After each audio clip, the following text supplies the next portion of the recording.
Hi, I'm Dion Horstmans, and this is People of RYOBI.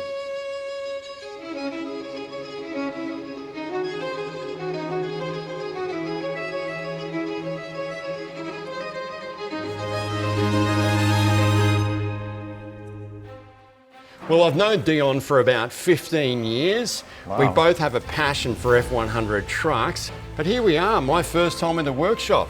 Wow. Welcome. Amazing, amazing. I love the smell of the heavy metal here. I love the grit and the grime. Where did all this start for you? Or was it art to start with, or were you always a metal worker? No, art.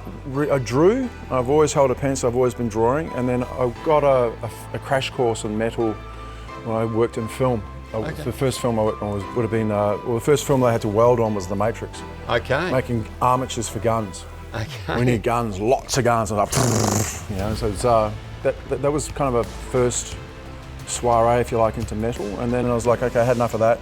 I want to create my own dreams rather than someone else's. Where does it start? Is it pen on paper? Is it in your head? Is it something you've drawn from nature? Talk me through the process. I started in flat planes, like timber, Okay. MDF, and then from there I extrapolated these shapes or forms, and that from there I'd just gone off on this kind of lineal trip, if you like, or trek. Steel's very static, and sculpture by nature is very, it's solid, it doesn't move, it's static, but what I'm trying to portray with my work is a real a dynamism and movement. Yeah. So that's what the posed slash sculpture is about, you know. For a long time, I'd throw a shadow onto my worktop and I'd be very true to the line. Now I'm a little bit more relaxed with how I work and my practice. The material for me is, it's just part of the language. I think it's not so much a material, it's just a means to an end. It's brutal, it's hard, it's fast, it's hot, it's dangerous, it spins and sparks, and I love that physicality of it. Yeah. I like the creative process. Yeah. You know, it's a safe place for me, it's a language I understand. How long's that been with you for? How was that? Since I was a little kid. Yeah, really? So, art for me was somewhere I could go to, it was a place where I could go, I could hide, if you like, and it was a safe place. It was a place I could be. I could have this pretend world where everything was great and good.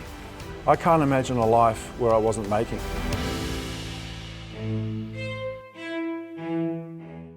In part of this series, you're creating a piece for RYOBI. It's going to be a sculpture that hangs in the head office down there in Melbourne. Talk me through how you came up with that. It was on the fly when I started talking to The team about what I was going to do. And while I was saying it, I was like, oh yeah, this is how I'm going to do it. Yeah, bang, I'm doing it. That poof, it was like, yeah, man, I'm buying into this. But it's not how I normally work. But what I did was I used the RYOBI label or name, plotted these points, drew straight lines between it, and then created something from that. So this particular project, I got to work a little bit outside of my comfort zone. Is that fun? Always, I love a challenge. Where's your inspiration come from? Inspiration is I'll draw that from everything. How do you inspire? What would you say to inspire someone on their journey? Have a go, definitely have a go, and don't be afraid to ask questions. There's a little bit of humility in asking a question. Yeah. I started off in film, but I had no idea what a table saw was. I had no idea how to do anything. I had no idea. Yeah. I asked.